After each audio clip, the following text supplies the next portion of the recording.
Assalamualaikum warahmatullahi wabarakatuh. Selamat datang di video ini.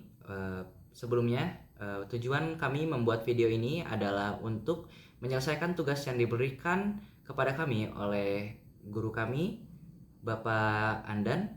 Baiklah, dalam video ini kami akan menjelaskan tentang kebijakan-kebijakan yang dibuat pada masa kepresidenan Megawati. Assalamualaikum warahmatullahi wabarakatuh. Sebelumnya, perkenalkan nama saya Laisya Sarah Feliciana. Di sini saya akan menjelaskan beberapa program kerja di bidang ekonomi pada masa pemerintahan Megawati Soekarno Putri. Ada beberapa sektor. Yang pertama ada sektor fiskal. Dibagi menjadi beberapa poin. Yang pertama ada reformasi kebijakan perpajakan. Pada masa pemerintahan Megawati Soekarno Putri dilakukan reformasi kebijakan perpajakan yang meliputi pembenahan administrasi perpajakan, perbaikan regulasi, dan peningkatan basis perpajakan. Tujuannya adalah untuk menciptakan sistem perpajakan yang lebih efisien, adil, dan transparan. Salah satu langkah penting dalam reformasi perpajakan adalah membentuk Direktorat Jenderal Pajak yang kuat, kredibel, dan akuntabel. Dan poin yang kedua ada efisiensi belanja negara. Pemerintahan Megawati Soekarno Putri berupaya meningkatkan efisiensi dalam belanja negara dengan mengoptimalkan penggunaan dana publik.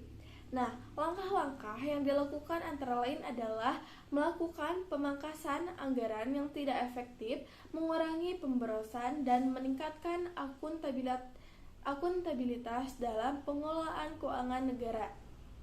Dan pada poin yang ketiga yaitu privatisasi BUMN. Pada masa pemerintahan Megawati Soekarno Putri, yaitu dengan menjual saham perusahaan BUMN ke pihak lain dalam tujuan meningkatkan nilai perusahaan. Beberapa BUMN yang mengalami privatisasi antara lain adalah PT Telkom Indonesia, PT Bank Mandiri, dan PT Krakatau Steel. Contoh dari program tersebut adalah ketika pada masa pemerintahan Megawati Soekarno Putri terdapat keputusan untuk menjual sebagian saham PT Indosat Tbk. PT Indosat Tbk itu merupakan salah satu perusahaan telekomunikasi terbesar di Indonesia pada saat itu.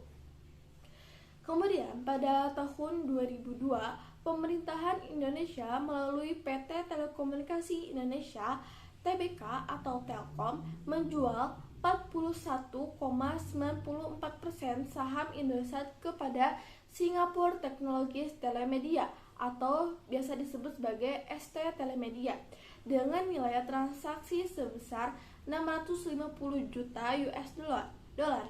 Melalui transaksi tersebut, ST Telemedia menjadi pemegang mayoritas saham Indosat. Privatisasi Indosat bertujuan untuk meningkatkan efisiensi dan daya saing perusahaan serta mendapatkan sumber daya dan teknologi yang dibutuhkan. Untuk mengembangkan layanan telekomunikasi di Indonesia, privatisasi ini juga diharapkan dapat meningkatkan nilai perusahaan dan memberikan manfaat bagi pemegang saham serta masyarakat luas. Sekian penjelasan dari saya, selanjutnya akan dijelaskan oleh rekan saya. Assalamualaikum warahmatullahi wabarakatuh. Perkenalkan, nama saya Nufa Sulifianti, kelompok 5. Di sini saya akan menjelaskan tentang kebijakan ekonomi Megawati dalam sektor keuangan. Yang pertama yaitu merancang jaringan pengamanan sektor keuangan. Contohnya yaitu pembuatan instansi KPK. Hal ini memungkinkan kebijakan privatisasi BUMN berjalan lebih baik dengan menambah kepercayaan investor terhadap perekonomian Indonesia yang dianggap menunjukkan perkembangan positif seperti rendahnya tingkat inflasi dan stabilnya cadangan devisa negara, dan nilai tukar rupiah relatif membaik dan berdampak pada stabilnya harga barang-barang. Lalu yang kedua adanya investasi bank-bank di BPN. BPN yaitu Badan Penyihatan Perbankan Nasional. Pengelolaan aset yang dimiliki Bank BPN seperti BCA, Bank Niaga, Danamon, dan Bank Internasional Indonesia dibubarkan karena kinerjanya dianggap kurang memuaskan karena tugas-tugas BPN tidak dijalankan dengan baik dan terlihatnya banyak masalah pada saat itu. Tujuannya adanya BPN yaitu bertugas untuk penyihatan perbankan, mengurus penyelesaian aset bermasalah hingga mengupayakan pengembalian uang negara yang tersalurkan pada sektor perbankan. Selanjutnya akan dijelaskan oleh rekan saya.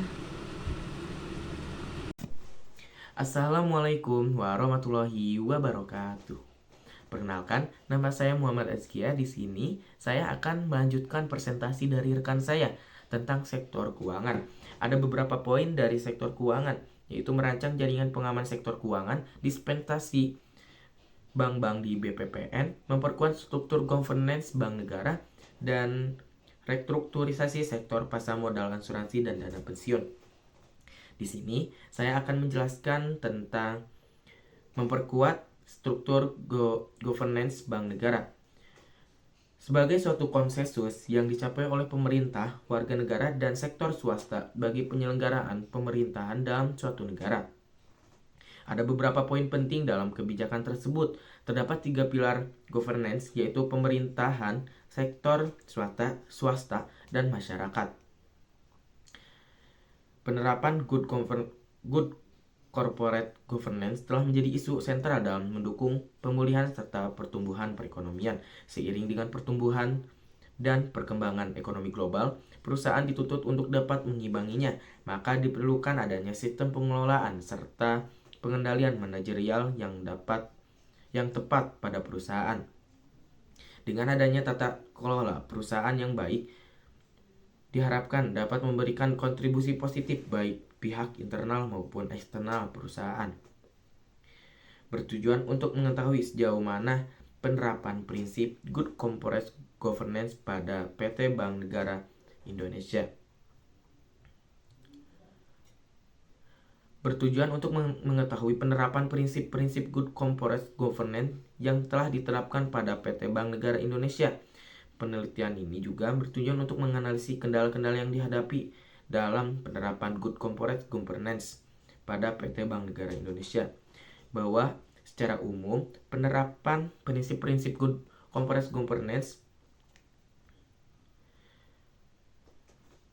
meliputi transparansi, kemandirian, pertanggungjawaban, dan akuntabilitas dan kewajaran pada PT Bank Negara Indonesia dilaksanakan dengan cukup baik meskipun masih terdapat kendala-kendala yang dihadapi. Adapun kendala-kendala yang dihadapi PT Bank Negara Indonesia yaitu kendala pengetatan kredit, perbankan, produktivitas produk bank yang belum sepenuhnya efisien dan efektif, standar SDM yang tinggi akibat dari era globalisasi dan masalah kasus penyimpangan internal. Selanjutnya, pengertian dan penjelasan restrukturisasi sektor pasar modal asuransi dan dana pensiun. Secara sederhana, restrukturisasi dapat dipahami sebagai penataan kembali agar struktur dan tataannya menjadi baik. Restrukturisasi modal atau keuangan. Jenis restrukturisasi perusahaan terakhir yaitu restrukturisasi modal atau keuangan dengan aktivitas penyusunan ulang komposisi modal atau keuangan perusahaan. Kegiatan ini dilakukan agar kinerja menjadi lebih baik dan lebih sehat lagi.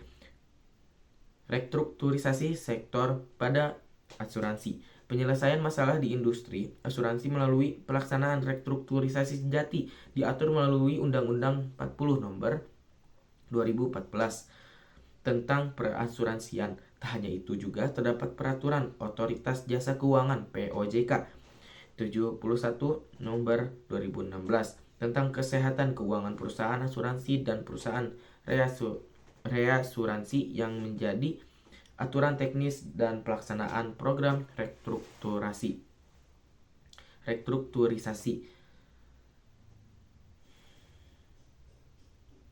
Restrukturisasi dana pensiun. Dana pensiun adalah badan hukum yang mengelola dan menjalankan program yang menjanjikan manfaat pensiun. Dana pensiun terdiri dari dana pensiun pemberi kerja. Adalah dana pensiun yang dibentuk oleh orang atau badan yang mempekerjakan karyawan selaku pendiri untuk menyelenggarakan program pensiun manfaat pasti atau program pensiun luaran pasti bagi kepentingan sebagian atau seluruh karyawan sebagai peserta dan yang menimbulkan kewajiban terhadap pemberi kerja. Dana pensiun lembaga keuangan adalah dana pensiun yang dibentuk oleh bank atau perusahaan asuransi jiwa untuk menyelenggarakan program pensiun luaran pasti bagi perorangan, baik karyawan maupun pekerja mandiri yang terpisah dari dana pensiun pemberi kerja bagi karyawan bank atau perusahaan asuransi jiwa yang bersangkutan. Dana pensiun berdasarkan keuntungan adalah dana pensiun pemberi kerja yang menyelenggarakan program pensiun luaran pasti dengan iuran hanya dari pemberi kerja yang didasarkan pada rumusan yang dikaitkan dengan keuntungan pemberi kerja. Selanjutnya akan dijelaskan oleh rekan saya. Pada masa kepresidenan Megawati, banyak sekali kebijakan-kebijakan ekonomi yang dibuat olehnya. Tentu saja saya di sini akan menjelaskan tentang sektor ketiga, yaitu adalah sektor investasi, yang tidak kalah pentingnya dari kedua sektor lainnya. Di sini ada beberapa poin-poin penting ya atau kebijakan-kebijakan yang dibuat pada saat krisis ekonomi yang melanda Indonesia pada tahun 2000-an. Yang pertama adalah meninjau daftar negatif investasi, yang kedua menyederhanakan perizinan lewat pelayanan satu atap atau PTSP, kemudian yang ketiga adalah restrukturasi sektor telekomunikasi dan energi, yang keempat adalah pemberantasan korupsi. Salah satu poin yang paling menonjol adalah dengan adanya pemberantasan korupsi.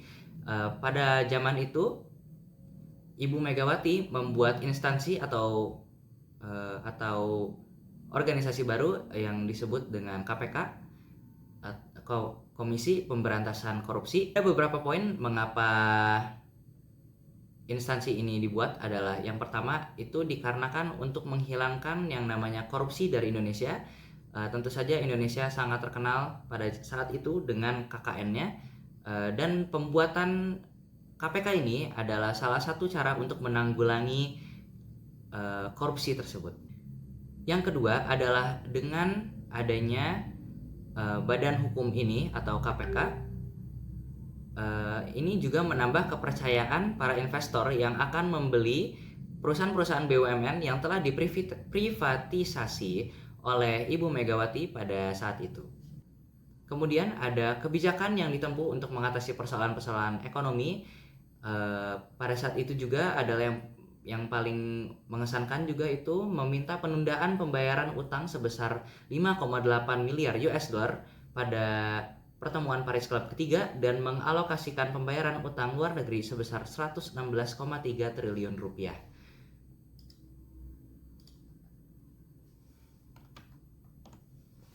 Masa pemerintahan Megawati Soekarno Putri juga atau pada saat itu reformasi pasca program IMF yang pada saat itu sangat mencekik ekonomi Indonesia. Semua program-program atau kebijakan-kebijakan yang dibuat oleh Ibu Megawati pada saat itu juga memiliki berbagai dampak.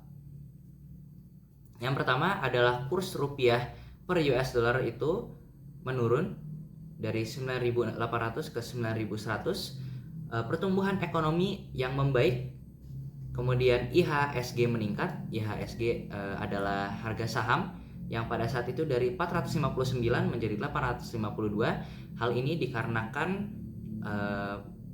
dikarenakan kebijakan privatisasi BUMN. Kemudian juga inflasi yang menurun dari 13,1% menjadi 6,5%. Baik, mungkin itu saja yang kami dapat sampaikan. Terima kasih atas waktunya. Wassalamualaikum warahmatullahi wabarakatuh.